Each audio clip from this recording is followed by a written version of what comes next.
In our headlines on this Wednesday, May 13th, here in South Korea, Asia is set to host a high-stakes summit between the leaders of the US and China on Thursday. And ahead of that event, President Lee Jae-myung sat down with key officials from the two countries here in Seoul. Meanwhile, Iran calls on China for diplomatic support to halt hostilities with the US as Donald Trump reaffirms his intentions to eliminate Tehran's nuclear program. And Defense Minister An Yu-baek says Seoul is exploring its options of support behind efforts to restore freedom of navigation in the Strait of Hormuz. President Lee Jae-myung sat down separately with U.S. Treasury Secretary Scott Bessent and Chinese Vice Premier He Lifeng at the Blue House on this Wednesday as their leaders prepare to sit down for talks in Beijing on Thursday. Our Blue House correspondent Song Yu-jin reports. A day before the highly anticipated summit between U.S. President Donald Trump and Chinese President Xi Jinping, President Lee Jae-myung met with senior officials from both countries at the Blue House. Lee held talks with U.S. Treasury Secretary Scott Bessent, marking their second meeting following their first in New York last September. As widely expected, Seoul's pledged $350 billion investment package in exchange for lower U.S. tariffs was among the issues discussed. President Lee asked Secretary Bessent to help ensure that the investment agreement leads to broader cooperation in key economic and strategic sectors based on the strong trust between Seoul and Washington, creating mutual benefits for both countries. The two sides also agreed on the need to strengthen cooperation in supply chains and the foreign exchange market at a time of growing global uncertainties. Just before that, President Lee met with Chinese Vice Premier He Lifeng. Lee's back-to-back meetings came ahead of trade talks between He and Bessent aimed at coordinating key issues before the Trump-Xi summit in Beijing. President Lee said stable ties between the United States and China would greatly contribute to the development and prosperity of countries around the world, including Korea. Vice Premier He expressed appreciation for Korea's support in hosting the talks. When asked why the trade talks were being held in Korea this time, Kang said the negotiations could be viewed as an effort to advance and finalize discussions from the previous Trump-Xi summit in Busan last October. On bilateral ties, President Lee asked the Chinese vice premier to play an active role in maintaining close communication in areas including the economy and culture. He in turn said he would do his utmost to ensure the smooth implementation of agreements reached during the two summits between Presidents Lee and Xi. With Seoul maintaining its alliance with Washington while also preserving its strategic cooperative partnership with Beijing, Wednesday's meetings could be viewed as its delicate balancing act between the world's two superpowers. Song Yu-jin, Arirang News. As mentioned earlier, U.S. President Donald Trump is flying into Beijing on this Wednesday to sit down with his Chinese counterpart Xi Jinping tomorrow, that is Thursday, for talks on trade, Taiwan and possibly Tehran. Our Park Gonu reports. The leaders of the world's two largest economies are set to discuss key issues during U.S. President Donald Trump's three-day visit to China. Chinese President Xi Jinping will host an official meeting with Trump on Thursday, which will be the first face-to-face talks between the leaders since they met in Busan last year. The meeting had been postponed for weeks due to the ongoing U.S.-Iran conflict. Speaking to reporters before departing Washington on Tuesday, Trump initially said he expected to have a long talk with Chinese President Xi Jinping about Iran. Well, I think number one, we're going to have a long talk about it. I think he's been relatively good, to be honest with you. You look at the blockade, no problems. They get a lot of their oil from that area. This is going to be a very exciting trip. A lot of good things are going to happen. But later, Trump said Iran-related issues won't be on the agenda. We have a lot of things to discuss. I wouldn't say Iran is one of them, to be honest with you, because we have Iran very much under control. I don't think we need any help with Iran, to be honest with you. Beyond geopolitical tensions, trade is expected to top the agenda, with President Donald Trump seeking new business deals during the visit. American business leaders, including Tesla CEO Elon Musk and Apple CEO Tim Cook, are accompanying Trump to Beijing. The two sides are also expected to extend an existing trade truce after steep U.S. tariffs on Chinese imports and China's tighter rare earth export controls sharply escalated trade tensions earlier this year. Discussions on Taiwan and broader security issues are also expected. Attention now turns to what outcomes may emerge from Xi and Trump's crucial three-day summit. Park Gonu, Arirang News. Iran has reportedly called on China for diplomatic support to halt hostilities with the U.S. Our Isingje covers this call as well as the risks of a wider war in the Middle East. Iranian state media says Tehran has asked China to help represent its position ahead of U.S. President Donald Trump's upcoming visit to Beijing as tensions across the Middle East continue to rise. Iran's ambassador to China said Tehran is seeking a permanent end to the war, a stable ceasefire framework, sanctions relief, and recognition of what it calls Iran's legitimate rights. He added that China is well positioned among major global powers to deliver Iran's message.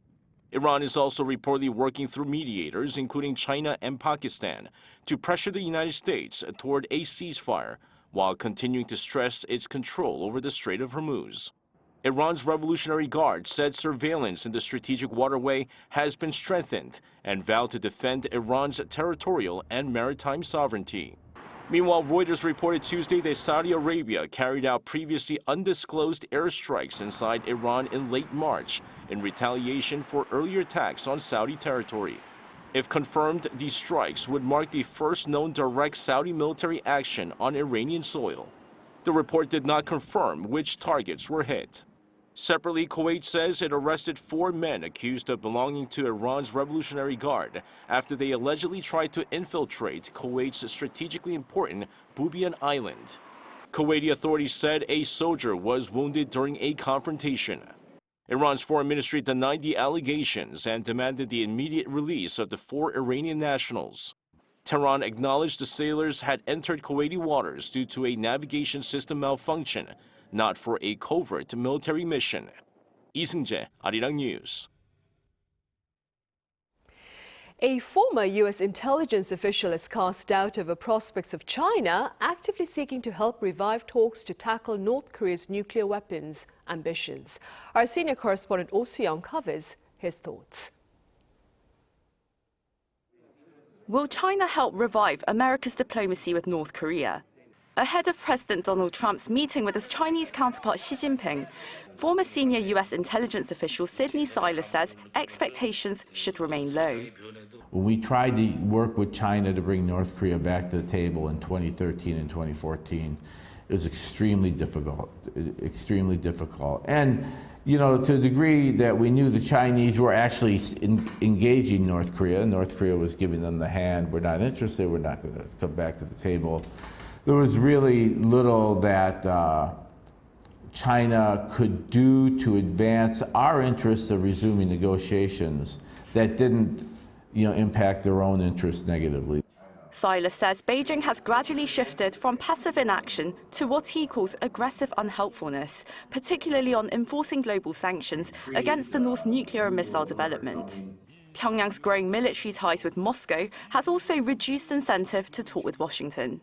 Now he's got a model with Russia that I think he'll replicate across countries that are willing to, 1, stop talking about denuclearization, 2, stop enforcing sanctions, and 3, stop following the lead of the United States. A 3-part demand made repeatedly to the Moon Jae-in government in 2018 and in 2019.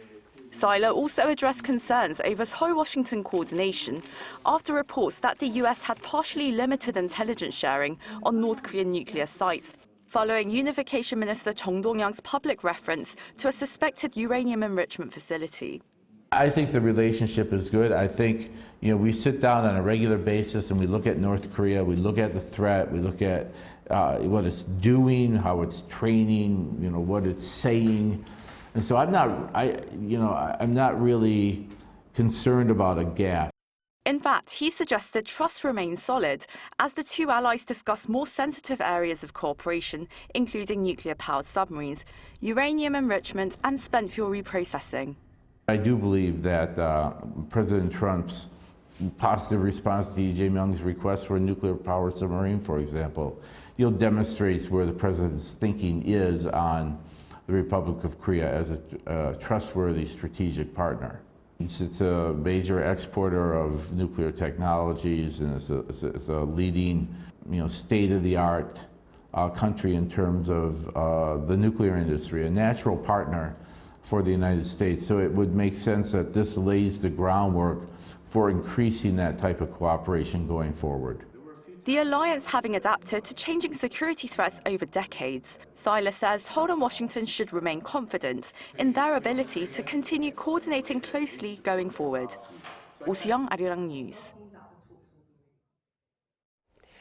Also on the diplomatic front, South Korea is engaged in talks aimed at supporting international efforts to restore freedom of navigation in the Strait of Hormuz. Our Chung Hye-rim has the latest.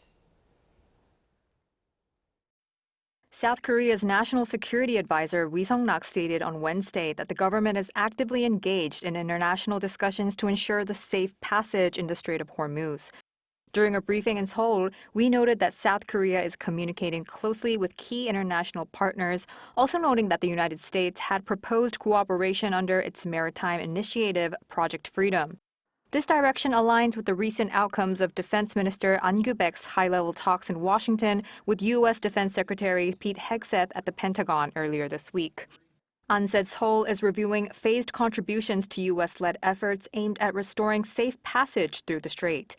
Speaking to reporters in Washington on Tuesday local time, An said Seoul conveyed to Washington that it would participate as a responsible member of the international community and review ways to contribute in stages. According to An, possible forms of support could include expressions of political backing, personnel dispatches, intelligence sharing, and military asset assistance. The minister stressed that any decision would be made in accordance with both international and domestic legal procedures, adding that no detailed discussions were held regarding direct South Korean military involvement. An also stated that Seoul reaffirmed its push for a transfer of wartime operational control, or OPCON, before the first quarter of 2029 target presented by U.S. Forces Korea Commander General Xavier Brunson last month. The defense minister said Seoul explained its efforts to increase defense spending and strengthen military capabilities as part of preparations for a South Korea-led defense posture on the Korean peninsula, but acknowledged slight differences between Seoul and Washington regarding the transfer. An also said the allies discussed South Korea's push to build nuclear-powered submarines, adding that both countries agreed on the need to begin working-level consultations as soon as possible, despite ongoing regional tensions involving Iran. The talks did not include discussions on a reduction of U.S. troops stationed in South Korea, nor did they discuss the potential relocation of THAAD batteries to the Middle East. Chung Hye-rim, Arirang News.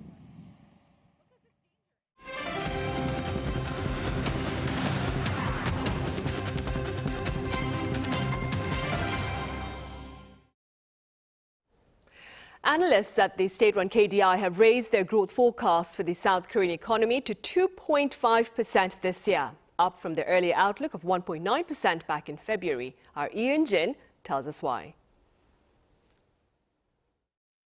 The South Korean economy is projected to expand 2.5% in 2026, up from the previous forecast of 1.9% projected in February by the Korea Development Institute.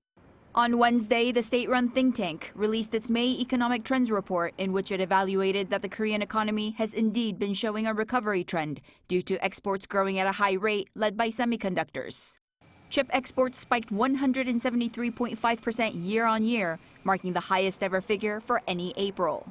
In April, consumer prices rose by 2.6% from a year earlier, higher than in March, which recorded a 2.2% increase, and the fastest pace in 21 months, despite government measures of oil price capping policies and expanded fuel tax cuts. In their monthly economic assessment, the KDI added that domestic demand also continues to improve. However, the institute pointed out that the economic downside risks persist due to the conflict in the Middle East, which has now dragged on for over 2 months. Consumer prices are rising due to the impact of global oil prices shooting up. Despite such downside risks, the KDI reported that South Korea's economic activity improved, led by the services sector. Services sector production rose by 5.1%, led by financial and insurance services. while mining and manufacturing production increased by 3.6% on the back of the strong semiconductor performance. The impact of the Middle East war has not yet been fully reflected across real economic indicators, which suggests that remaining uncertainties could constrain future economic growth. The Consumer Sentiment Index recorded 99.2 in April, falling below the baseline of 100 and dropping from the previous month's 107. 이은진, Arirang News. Meanwhile, employment in South Korea posted its smallest expansion in 16 months in April in response to the ripple effects of the unrest in the Middle East. Our economics correspondent Kim Do-yeon has the latest numbers. Korea's job market has taken a severe hit, with the number of newly added jobs plunging to a 16-month low. The slowdown is being directly attributed to the ongoing conflict in the Middle East, which has driven up global oil prices and subsequently frozen domestic consumer sentiment. According to the Ministry of Data and Statistics on Wednesday, the economy added just 74,000 jobs in April compared to a year ago, bringing the total number of employed people to 28.96 million. This is the smallest year-on-year increase since December 2024, falling sharply from figures in the 200,000 range seen in February and March. The employment rate for those aged 15 and older dropped by 0.2 percentage points to 63%, logging its first decline in 16 months. The ripple effect of the Middle East conflict is being seen across specific industries. Rising fuel costs have stunted growth in the transportation and warehousing sector. Furthermore, the resulting inflation has suppressed domestic demand, causing a loss of 52,000 jobs in the wholesale and retail trade and 29,000 jobs in the accommodation and food services sector. In addition to domestic demand sectors, the professional, scientific, and technical services sector shed 115,000 jobs. This marks the largest drop for the sector since 2013. The number of employed people increased by 74,000 compared to the same month last year. By industry, health and social welfare, arts, sports and recreation, and real estate led the growth. However, the margin of increase has slowed down compared to last month. Demographic data reveals a deepening crisis for the younger generation. The number of employed people aged 15 to 29 plummeted by 194,000. The youth employment rate fell by 1.6 percentage points to 43.7%. This represents the 24th consecutive month of decline, the longest downward streak since the aftermath of the global financial crisis. In response to the deteriorating figures, the government plans to closely monitor the employment situation through a dedicated task force while pushing forward policies to stimulate private sector job creation. Kim Do-yeon, Arirang News. In other news now, Korea's two main political parties have selected their candidates for Speaker and Deputy Speakers for the second half of the National Assembly.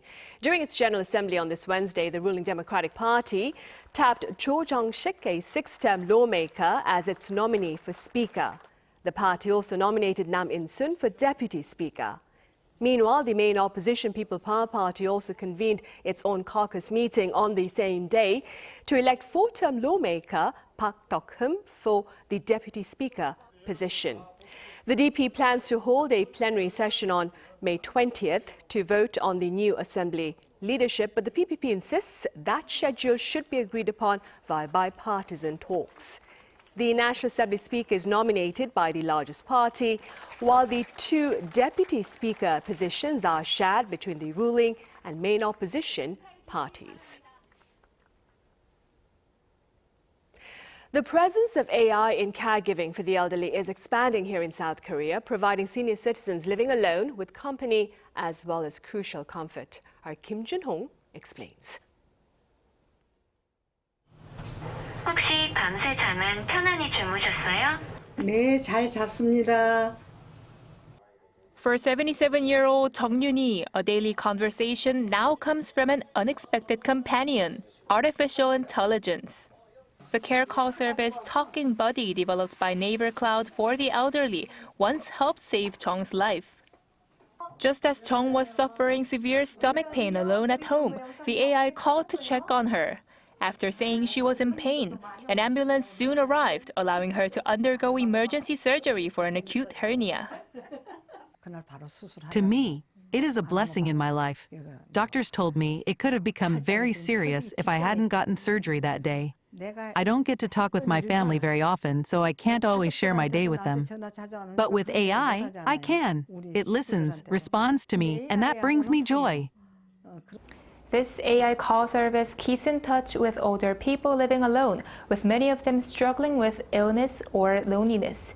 It aims to build lasting relationships through memory-based conversations, tailored to each person's daily life. Conversations with the AI are monitored by staff at care centers. Most calls are screened by the AI itself, but missed calls or signs of unusual behavior are classified as potential risks. Human supervisors then step in to contact the individual directly and respond if necessary. In April, a woman in her 70s said during a call that she had been assaulted by her husband. The AI identified it as a warning, and staff later reported it as suspected elder abuse. People aged 65 and older in Korea are expected to make up 21.6% of the population this year, with the figure projected to exceed 40% by 2050. But the caregiving workforce is struggling to keep pace with the country's rapidly aging population. Korea is expected to need an additional 990,000 care workers by 2043 just to keep up with current demand. AI technology is now emerging as a solution to help fill that gap. Care in the past was largely reactive, stepping in only when help was needed. But now, it is shifting toward a more proactive approach, using daily data to detect risks early and connect people with support. With that, AI is expected to become a key part of the digital safety net. With its population aging at an unprecedented pace, Korea is embracing AI technology as a new part of everyday caregiving. Kim Jun-hong, Arirang News.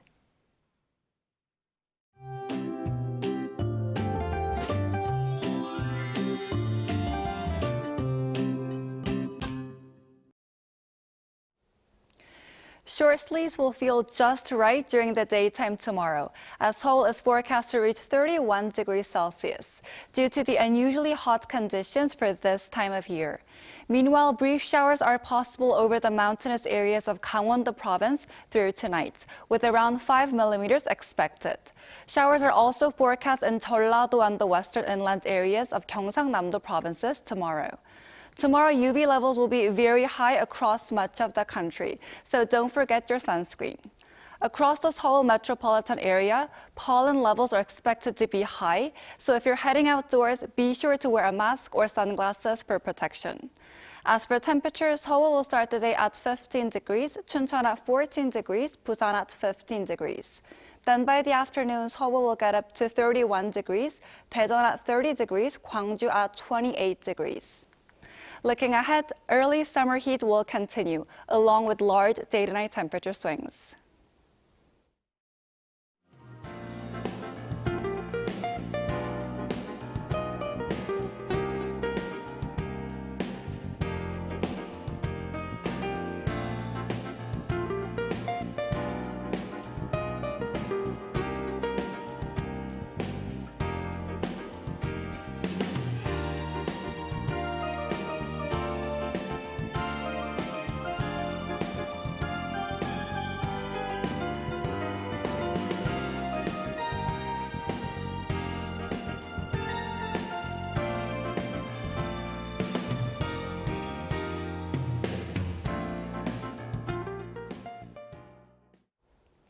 Right, those are the headlines at this hour here in South Korea. Coming up right after this break is our daily panel session, and today we talk about energy supply chains and more. Do stay with us.